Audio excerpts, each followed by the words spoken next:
Hello.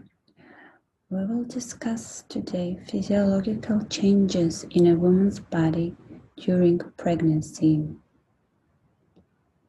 During pregnancy, the pregnant mother undergoes significant anatomical and physiological changes in order to nurture and accommodate the developing fetus. These changes begin after conception and affect every organ system in the body.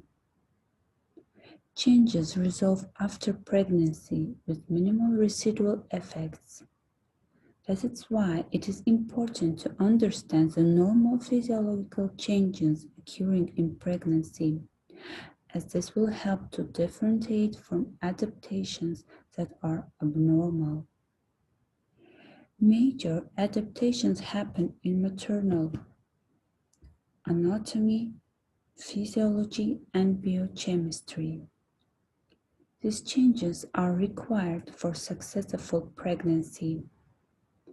A basic knowledge of this adaptation is critical for understanding normal laboratory measurements, knowing the drugs likely to require dose adjustments, and recognizing women who are predisposed to medical complications during pregnancy.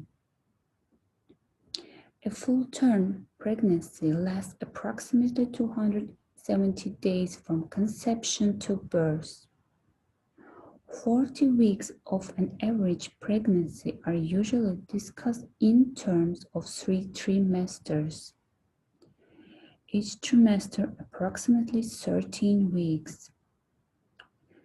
During second and third trimesters, the pregnancy uterus is about size of first growth dramatically to contain the fetus, causing a number of anatomical changes in the mother. For the first few weeks, the uterus maintains its original piriform or pear shape, but as pregnancy grows, the corpus and fundus become more globular and spherical by 12 weeks gestation. Afterwards, the organ increases more rapidly in length than in width and assumes an ovoid shape. By the end of 12 weeks, the uterus has become too large to remain entirely within the pelvis. As uterus enlarges, it contacts the anterior abdominal wall, displaces in intestines laterally and superiorly, and ultimately reaches almost the liver. With uterine ascent from the pelvis, its usually rotates to the right. This dextral rotation likely is caused by the rectosigmoid on the left side of the pelvis.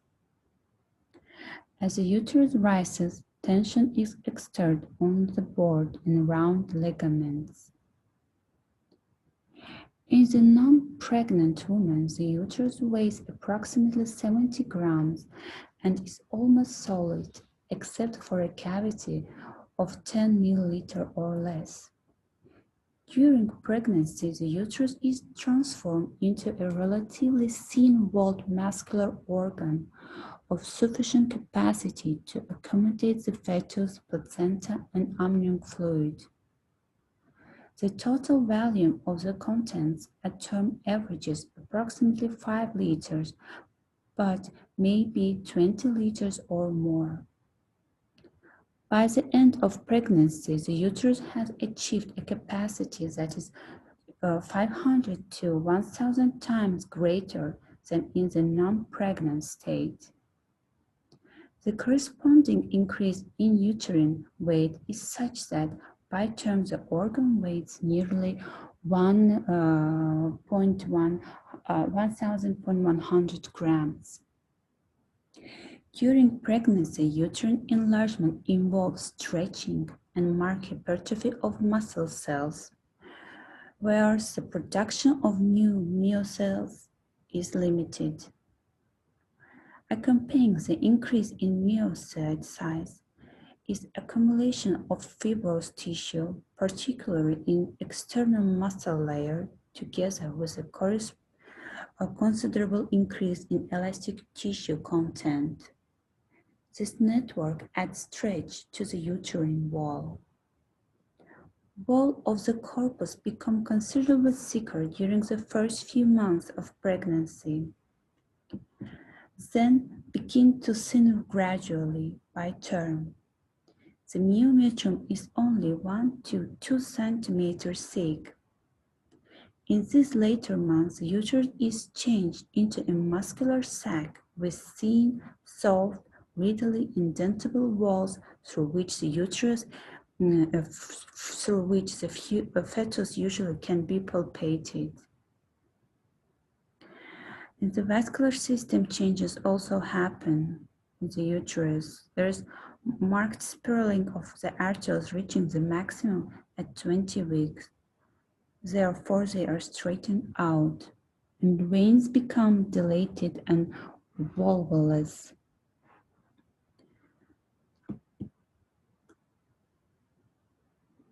Beginning in early pregnancy, the uterus undergoes irregular contractions that are normally painless. During the second trimester, Braxton Hicks contractions may be detected by a bimanual examination. They last until last several weeks of pregnancy. Intensity varies between approximately 5 to 25 millimeters of mercury. Last 2 weeks of pregnancy, contracts may increase. The uterine contractility. There are big differences between Braxton Hicks and labor contraction and physiological level. Let's start all the way down at the cellular level. The uterine muscle, also known as myometrium, is made up of individual muscle cells all working together. In the early days of pregnancy, these independent cells, called myocells, contact the flex and in isolation. Sometimes they join their next-door neighbor myocyte in the effort, and sometimes they collaborate in small muscle clusters. Contractions at this time are uncoordinated, isolated, and less frequent.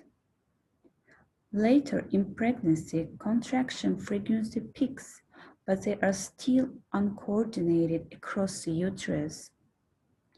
At the physiological level, these peaky Braxton Hicks contractions are little muscle twitches, just sporadic moments of uterine muscle flexing.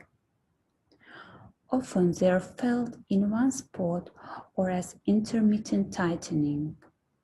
They are quite different from labor contractions. Remember that Braxton Hicks contractions, are normal throughout pregnancy. In the picture first and the second, you can see that Braxton Hicks usually keep an irregular pattern. In third picture, labor contractions. Labor contractions have a consistent, regular pattern, and they are closer together. So it's important to remember that contractions are totally normal throughout pregnancy. Braxton Hicks contractions are irregular, infrequent, spasmodic, painless. They are without any effect on dilation of the cervix. Intrauterine pressure is less than 8 millimeters of mercury. Detected bimanually by second trimester. Intensity 5 to 25. Also, physiological changes happens in the cervix and isthmus during the pregnancy. During the first trimester, isthmus hypertrophy and elongates to about 3 times its original length. Isthmus increased secretion of its glands.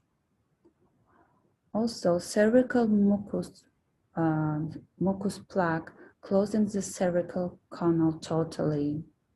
Cervical canal becomes more softer.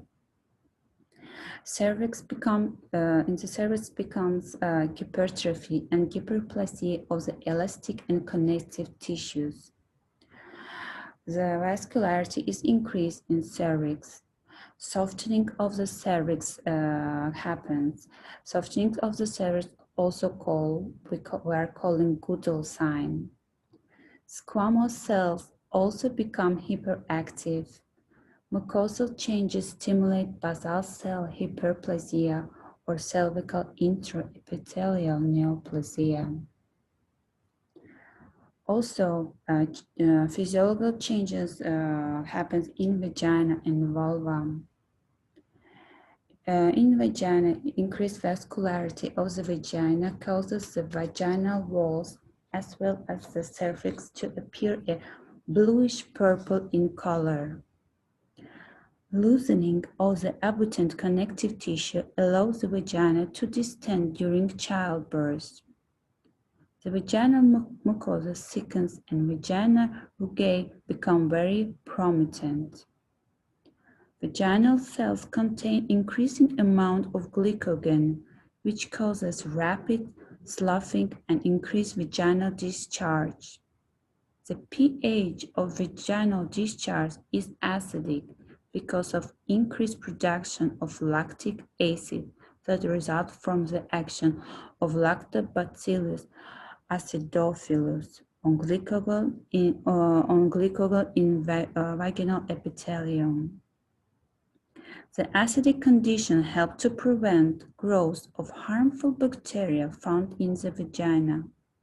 However, the glycogen-rich environment favors the growth of Candida albicans, so that persistent yeast infections are common during pregnancy.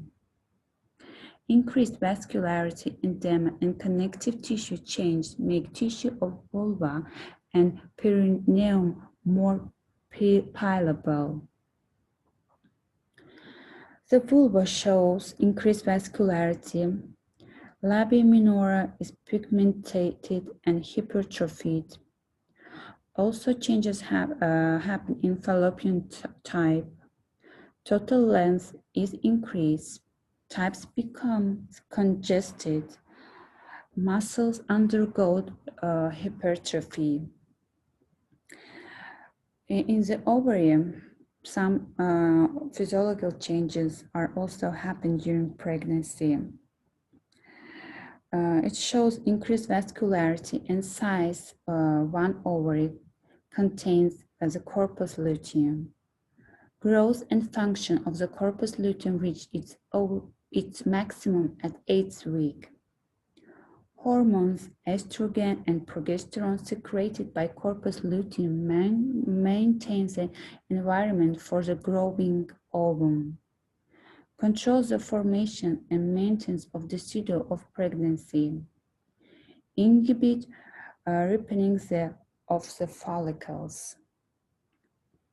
Pelvic ligaments happens relaxation of the ligaments, relaxation of pelvic joints, and pelvis become more mobile and increase in capacity.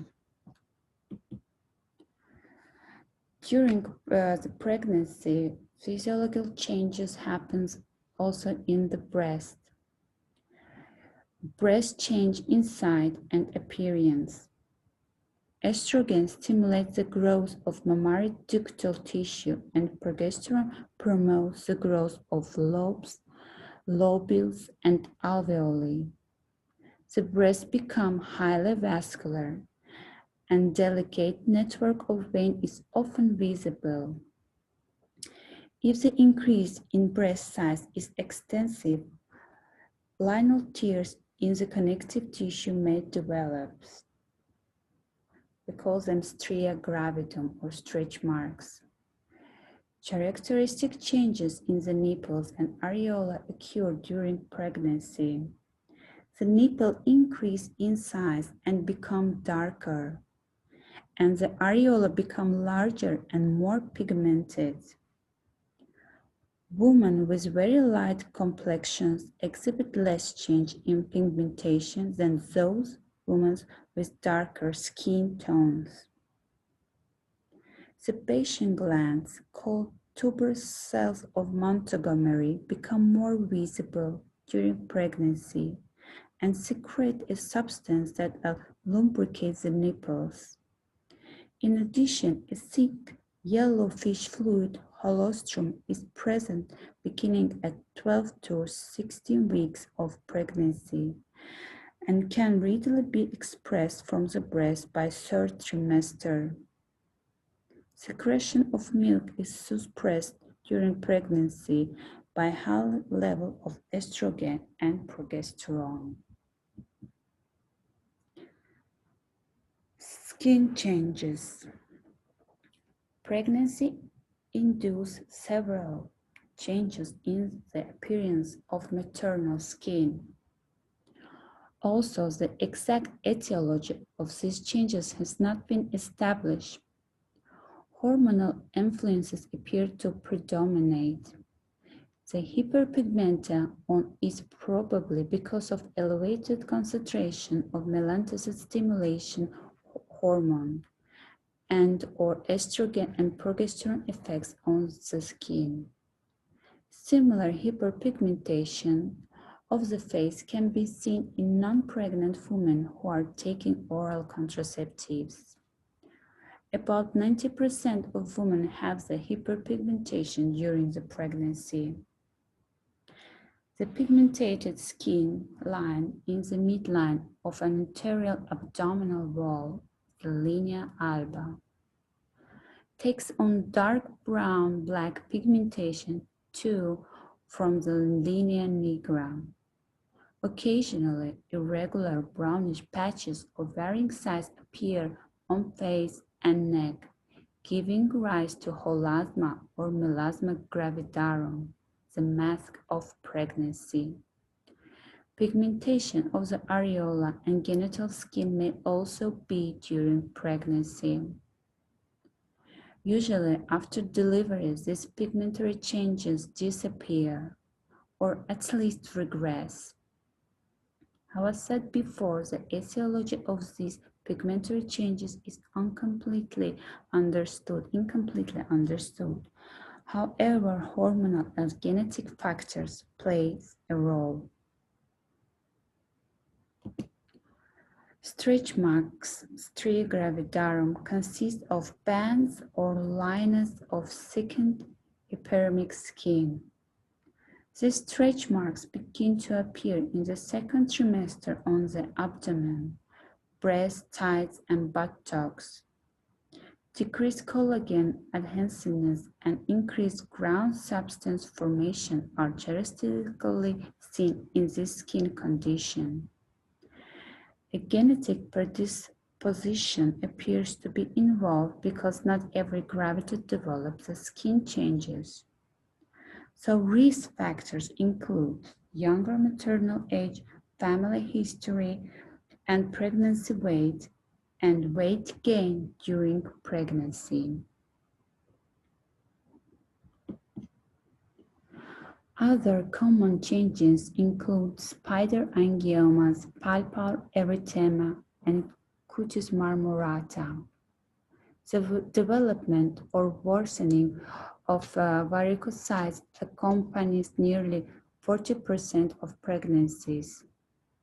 Compression of vena cava by the gravid uterus increases venous pressure in the lower extremities, which dilates veins in the leg, anus, and vulva.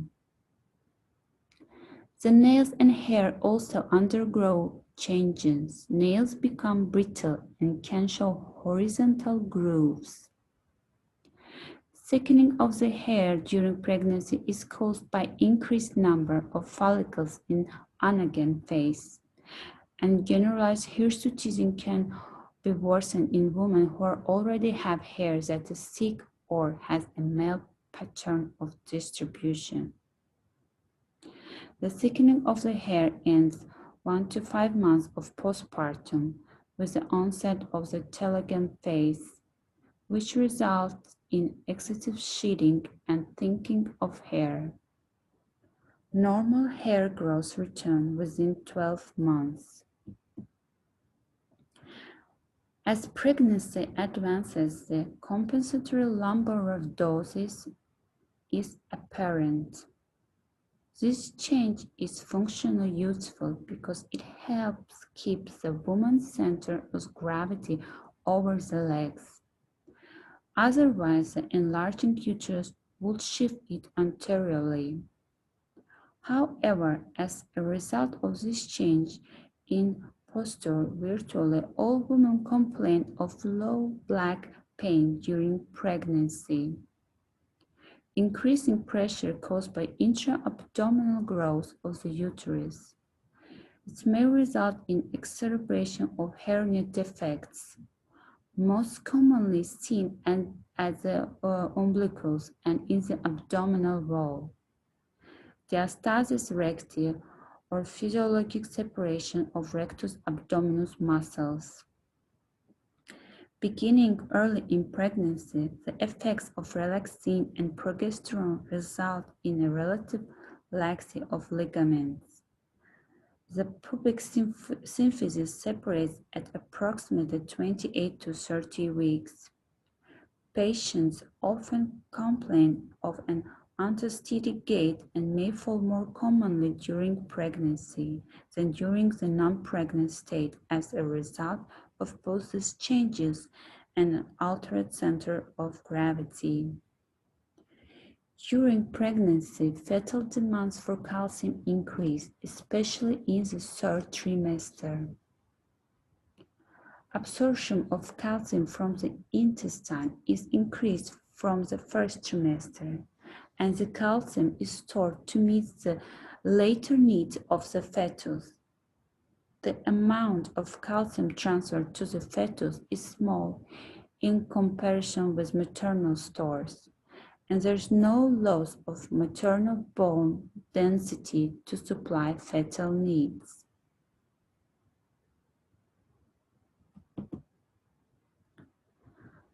The earliest and most dramatic changes in maternal physiology are cardiovascular changes. Anatomical and physiological changes happens. These changes improve fetal oxygenation and nutrition. During the pregnancy, the heart is displaced upward to the left and assumes more horizontal position as its apex is moved laterally. These position changes are the result of diaphragmatic elevation caused by displacement of abdominal viscera by the enlarging uterus.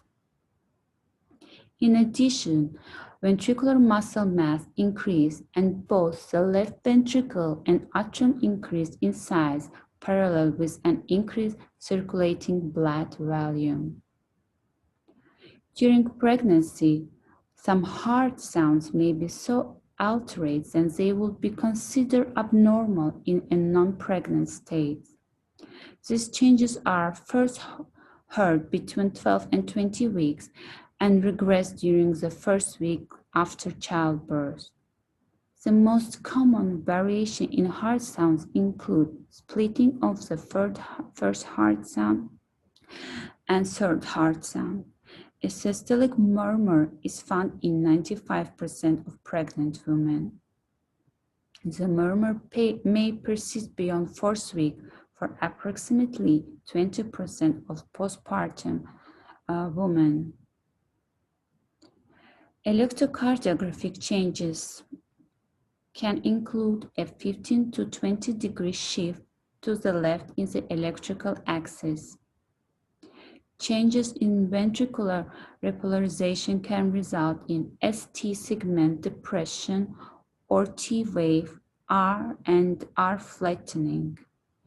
However, pregnancy does not alter the amplitude R and duration of P wave, QRS complex, or T wave.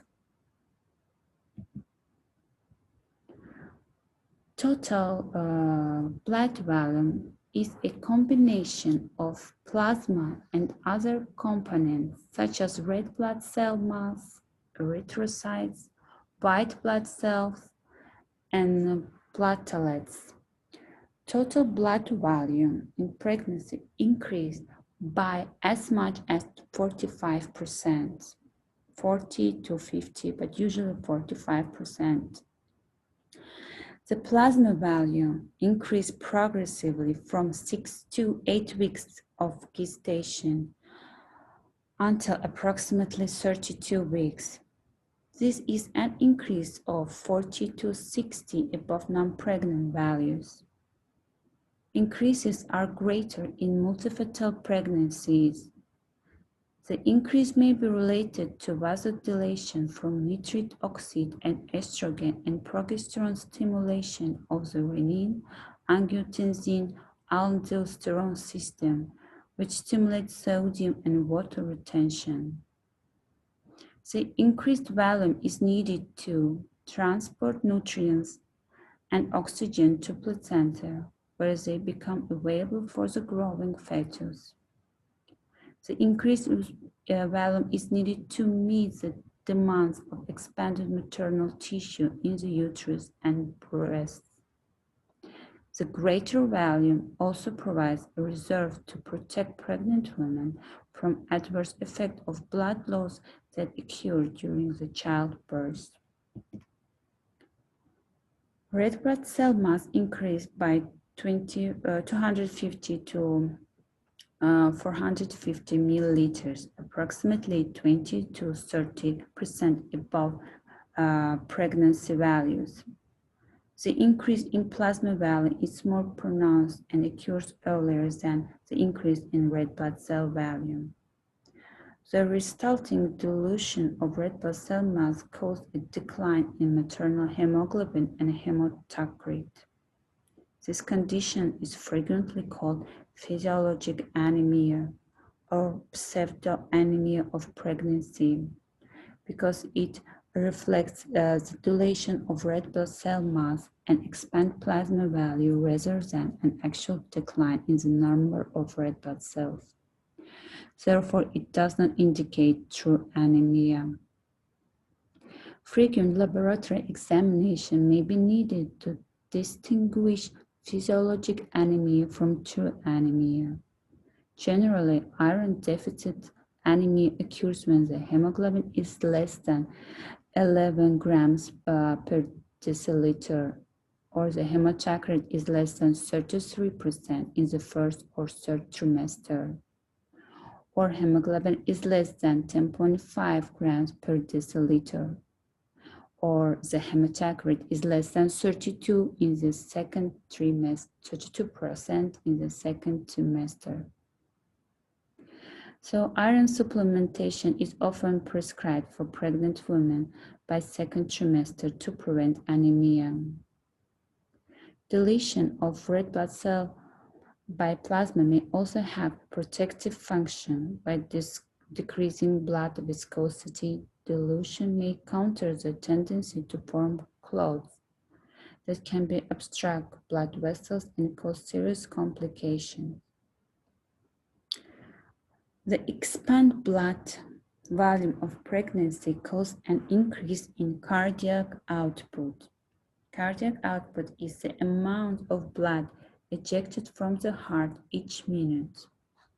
It is based on stroke volume and heart rate.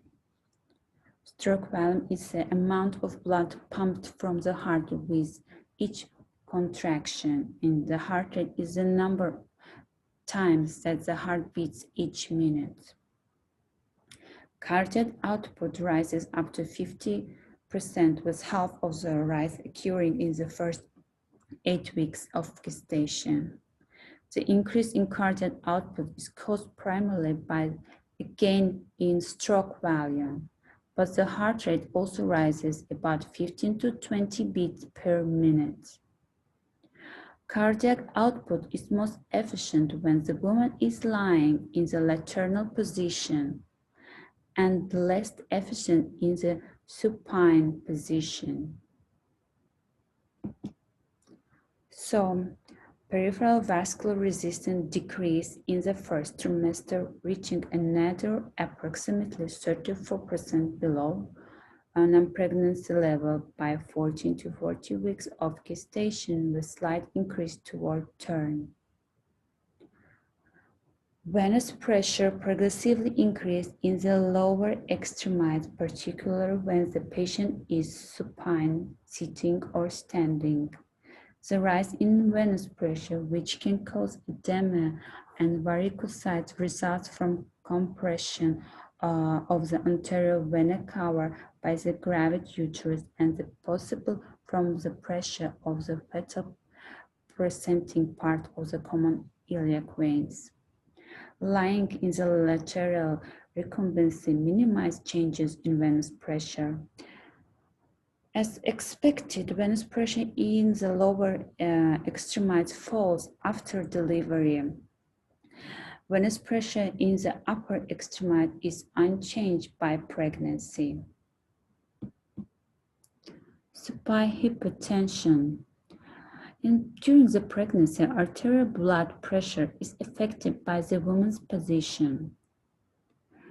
With the woman in the sitting or standing position, the systolic pressure remains largely unchanged and diastolic pressure decreases for 24 weeks and then returns to pregnancy levels by term. When the woman is lying in the left lateral position, systolic pressure decreases 5 to 10 millimeters Hg and diastolic BP decreases 5 to 15.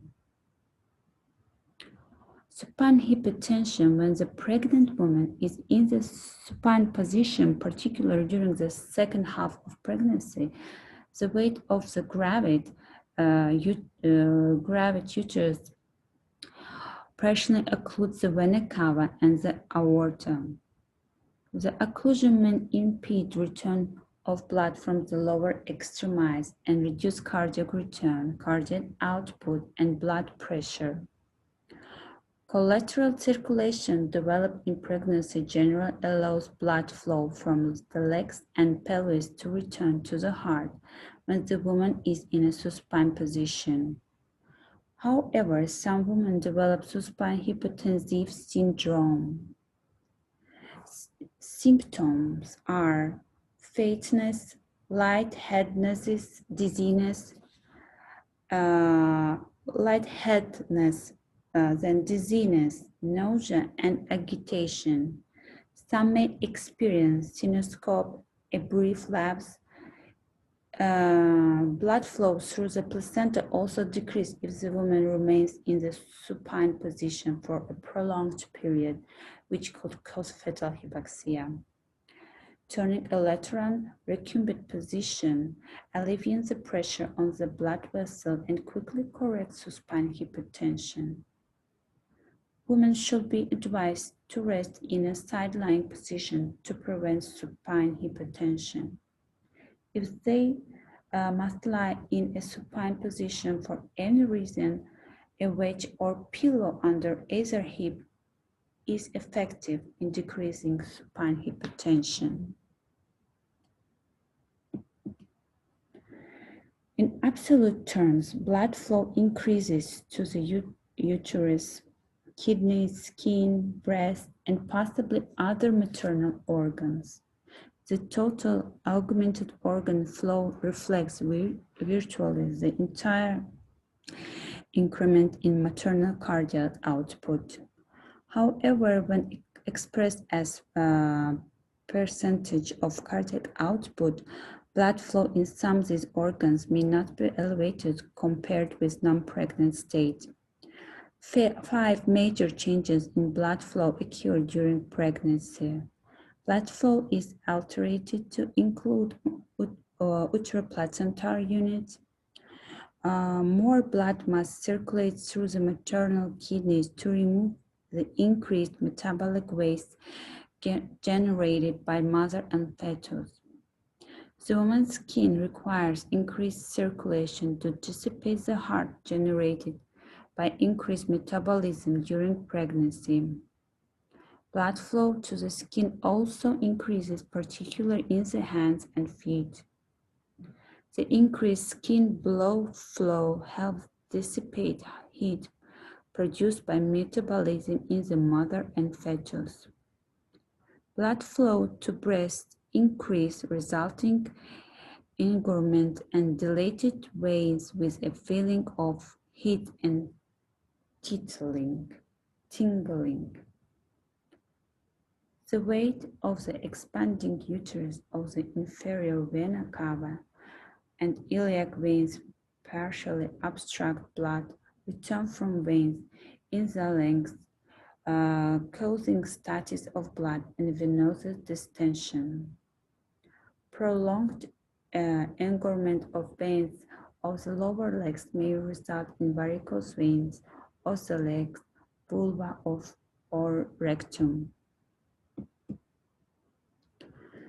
The hematological system adapts to make provision for fetal hematopoiesis, ensuring adequate blood supply to the enlarged uterus and its content, thereby protecting both mother and fetus against the effects of impaired venous return in both the supine and erect position, in addition to safeguarding against bleeding at delivery.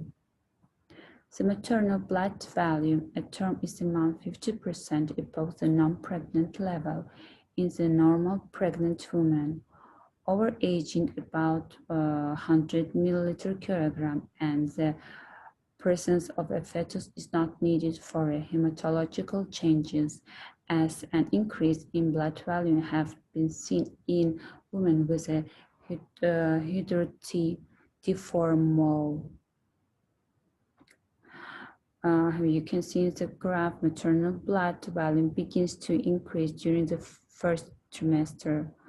Maternal blood volume, plasma volume, and red blood cells increase during pregnancy. Maternal blood volume increased by 12 menstrual weeks. Plasma volume expand by approximately 15% compared with that of pregnancy. Maternal blood volume expands most rapidly during the second trimester. It then rises at much slower rate during the third trimester to plateau during the last several weeks pregnancy. Blood volume expansion results from an increase in both plasma and erythrocytes.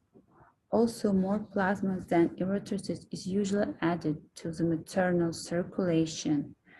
The increase in erythrocytes volume is considerable and averages 450 milliliters. Moderate erythroid hyperplasia is present in the bone marrow, and the reticulocyte count is elevated slightly during normal pregnancy. Also iron absorption and iron binding power are increased during pregnancy. Sufficient iron is not always supplied by diet. Iron supplementation, however, is needed to promote hemoglobin synthesis and ensure that erythrocyte production is sufficient to prevent iron deficiency anemia. Leukocyte and immune system. In second and third trimester, the action of polymorphonuclear leukocytes may be depressed, perhaps accounting for the increased susceptibility of pregnant women to infection. Total plasma proteins increases from the normal 180 grams to 230 grams due to hemolydium. Increased plasma volume, the plasma protein concentration falls from 7 grams to 6 grams percent. Pregnancy is a hypercoagulated state where the mother blood clots more readily. This is because of an increase in factors that favor coagulation and decrease in factors that inhibit coagulation. Fibrinogen factor 1 increases 50%, and factors 7, 8, 9, and 10 also rise. Fibrinolytic activity decreases during pregnancy. Platelets may decrease slightly but remain without normal range. These changes offer some protection from hemorrhage during childbirth, but also increase the risk of thrombosis formation. The risk is a particular concern if the woman must stand or sit for prolonged periods, causing stasis of blood in the veins of legs.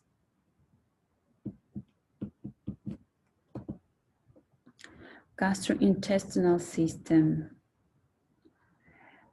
As the uterus grows, the stomach is pushed upward, and large and small bowels extend into more rostolateral regions.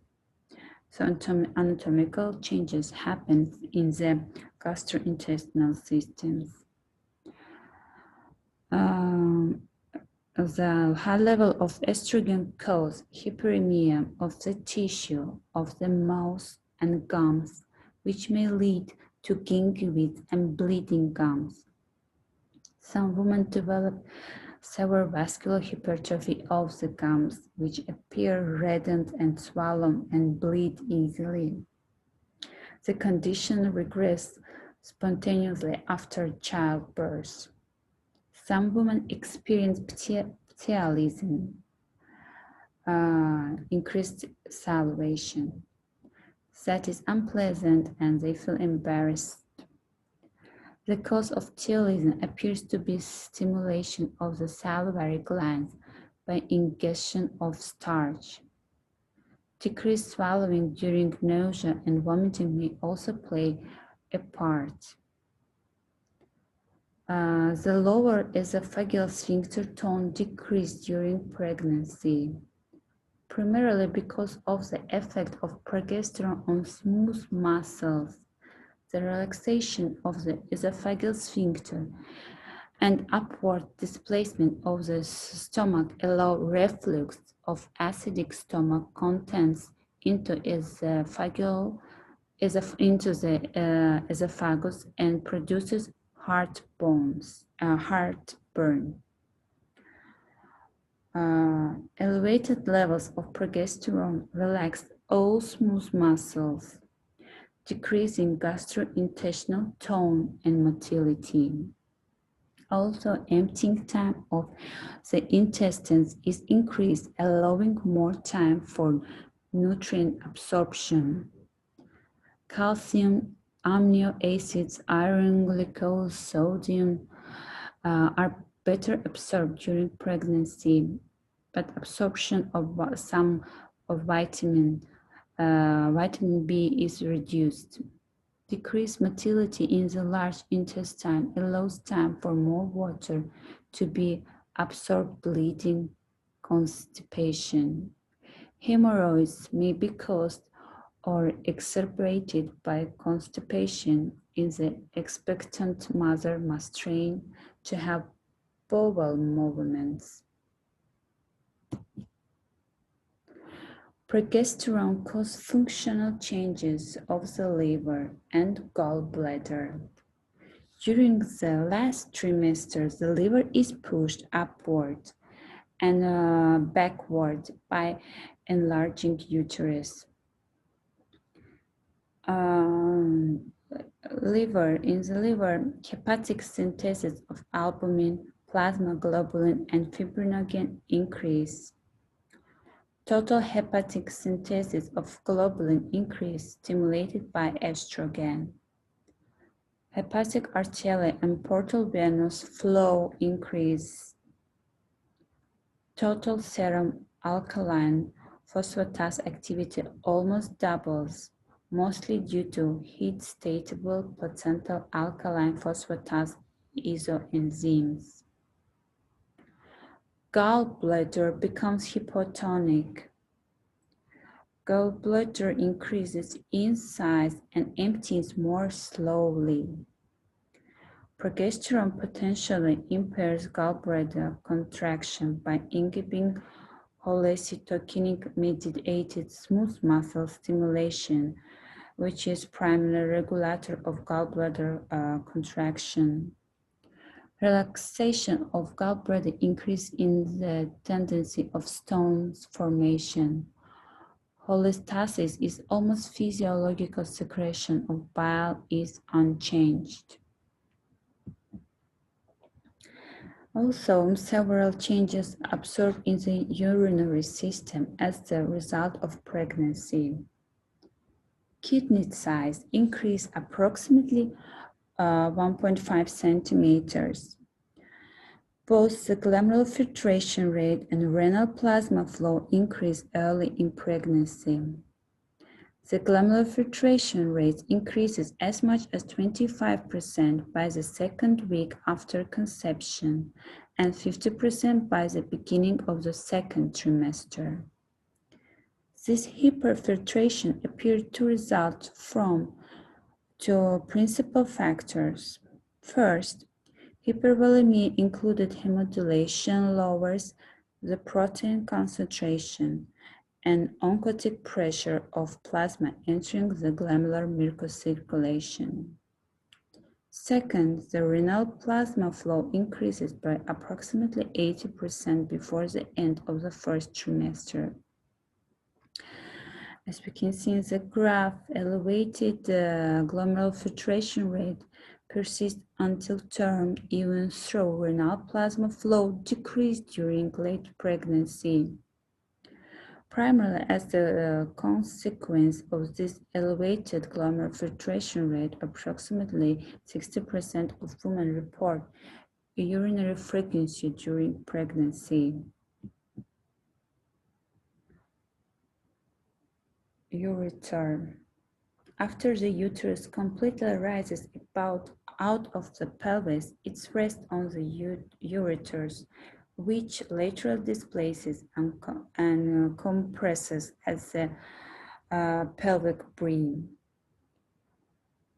Ureteral dilatation is impressive, and ureter found it to be greater on the right side in 86% of women. Dilatation may result from cushioning providing the left ureter by sigmoid column, perhaps from greater right ureteral compression exerted by dextro-rotated uterus. So ureter dilatation, dextro-rotated uterus, bladder. There are few significant anatomical changes in the bladder before 12 weeks. From that time onward, however, increased uterine size, the hyperemia that affects all pelvic organs, and hyperplasia of bladder muscle and connective tissue elevates the trigone and causes thickening of its posterior intrauterine margin. Continuation of this process to the end of pregnancy produced marked deepening and widening of the trigone.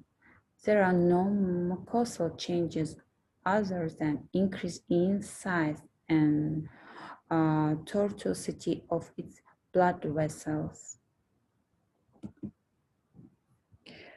Pituitary gland during pregnancy, prolactin from the anterior pituitary increase to prepare breast to produce milk.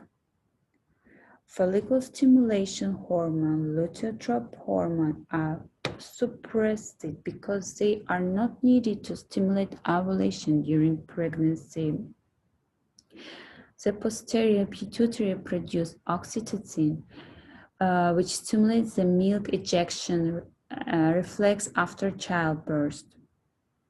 Oxytocin also stimulates contraction of the uterus, but during pregnancy, this action is inhibited by progesterone, which relaxes smooth muscle fibers of the uterus.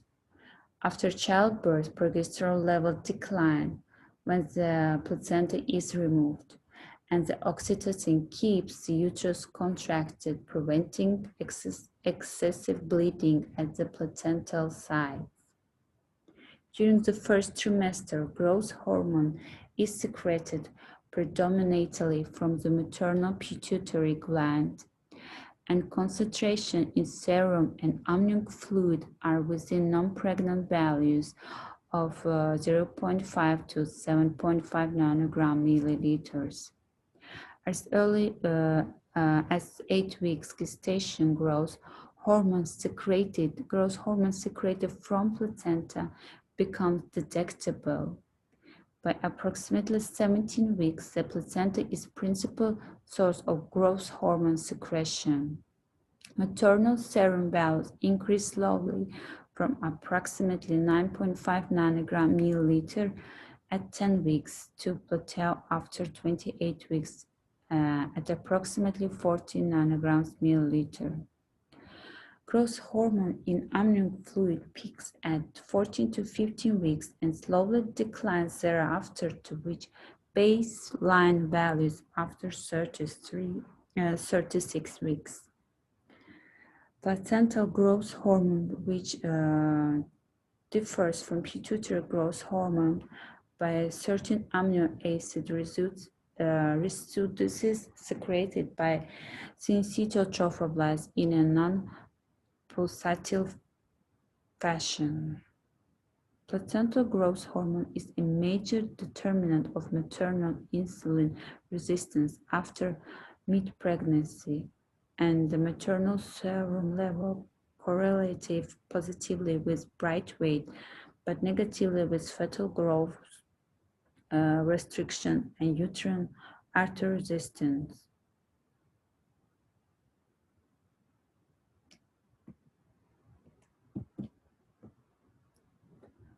Pregnancy produces an overall euthyroid state, despite several changes in thyroid regulation. The thyroid gland enlarges moderately during pregnancy.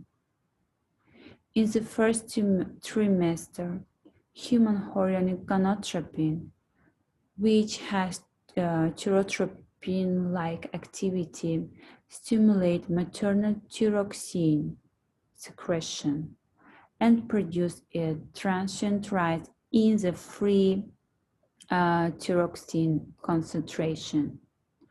The decline in placental chorionic gonadotropin production following the first trimester results in normalization of free T4 concentrations.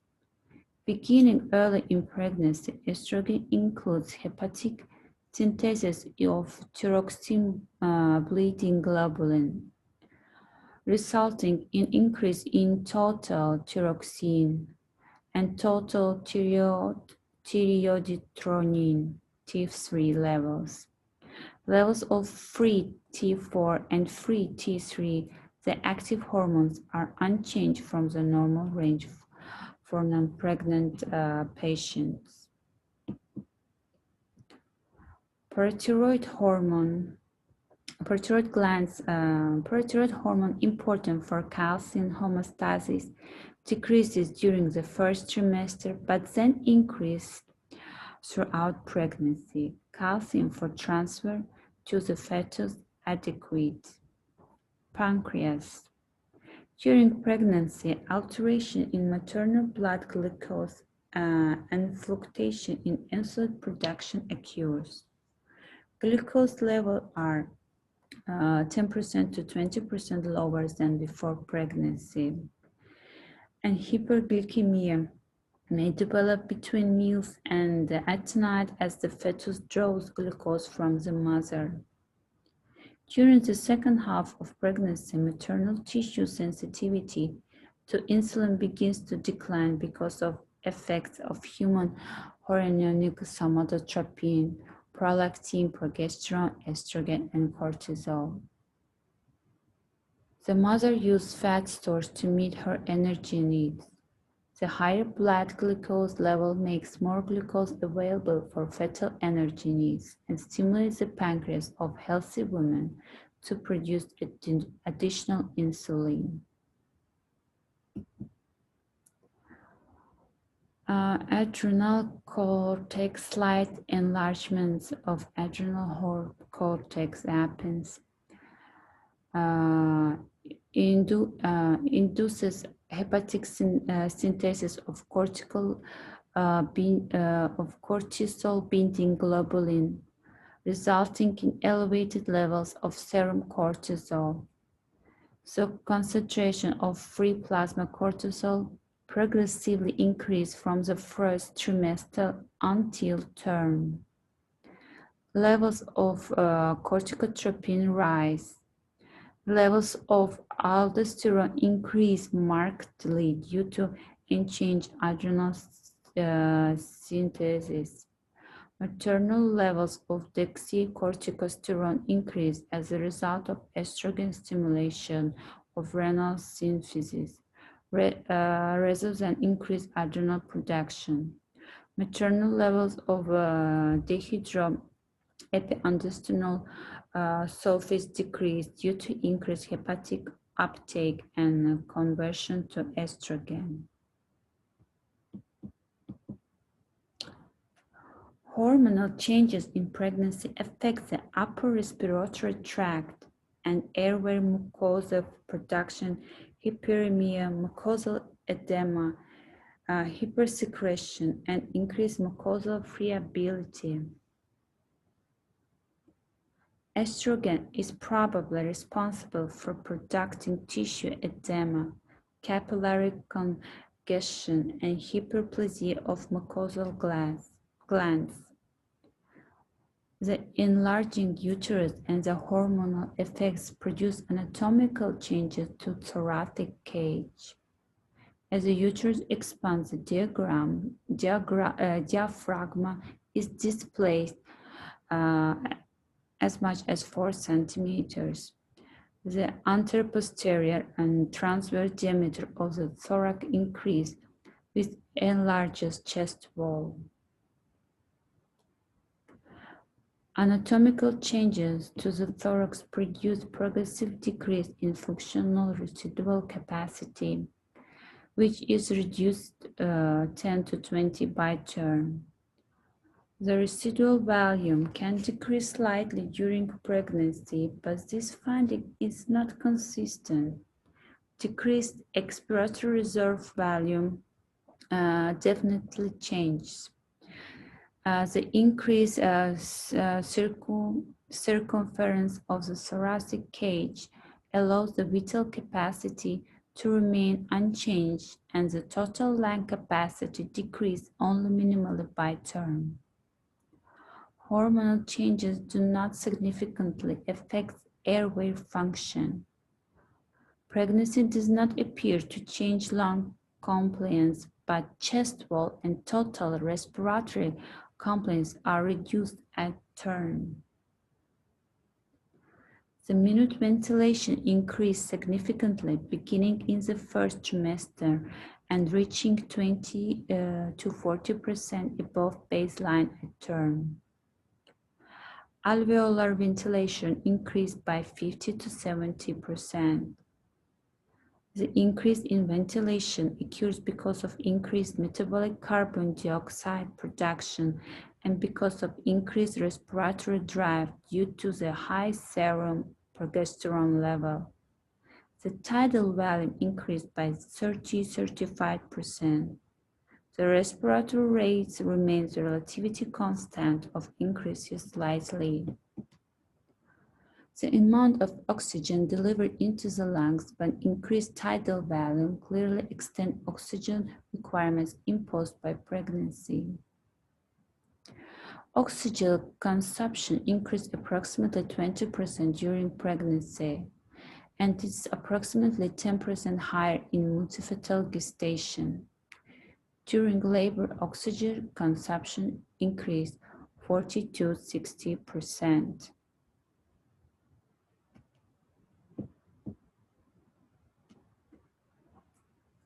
Nervous system. Temperamental changes are found during pregnancy and in the puerperium. nausea, vomiting, mental irritability, and sleeplessness may appear during pregnancy. Postpartum blues, depression, or psychosis may develop during pregnancy. Also, weight gain in early weeks usually happens. As a patient may also lose weight because of nausea and vomiting. During subsequent months, the weight gain is progressively until the last 1 or 2 weeks, when the weight remains static. The total weight gain during the course of a singleton pregnancy for a healthy woman averages 11 kilograms. So 1 kilogram in first trimester and 5 kilograms in second and third trimesters. Labor is a coordinated sequence of involuntary intermittent uterine contractions. In the series of events that expels the fetus and placenta out of the mother's body. This is made possible by presence of uterine contractions and abdominal pressures and push the fetus out during the exclusion period of delivery. Regular contraction results to gradual cervical effacement and dilatation. Pressure for abdominal muscle allows the baby to be pushed outside the mother's womb. Labor and delivery require a woman to utilize her coping methods physically and physiologically.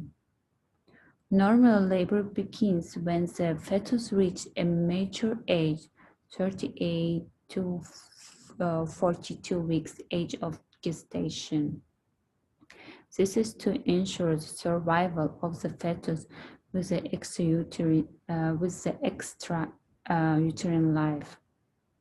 The mechanisms that convert Braxton Hicks contraction to strong and coordinated uterine contraction is unknown. In some cases, labor occurs before the fetus reaches the mature age. We call it preterm birth, while in others is delayed postterm birth. Also, the exact mechanisms that initiate labor is unknown. Theories has been proposed to explain how and why labor occurs. There's hormonal theories and mechanical theories. Hormonal theory, estrogen stimulating theory. There's an option that the rising level of estrogen during the last few weeks of pregnancy results in formation of oxytocin receptors in the uterine muscles. This makes the muscle respond more easily to stimuli or to oxytocin.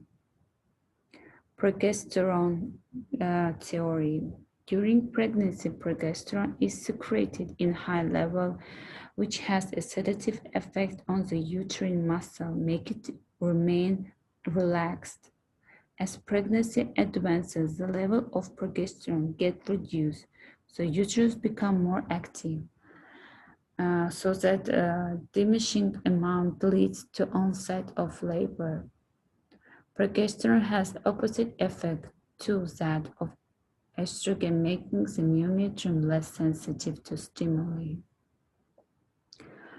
Prostaglandins theory is found in high level in the amniotic fluid and bloodstream during labor. They initiate uterine contraction. The rising level of estrogen increases oxytocin receptors in the myometrium. Oxytocin stimulates the release of prostaglandin from the decidual and membranes. The role played by this hormone is yet not been fully investigated but it is known to have oxytocic effect on uterine muscles. Fetal endocrine control theory. There is interaction between the fetal adrenal gland and the uterus.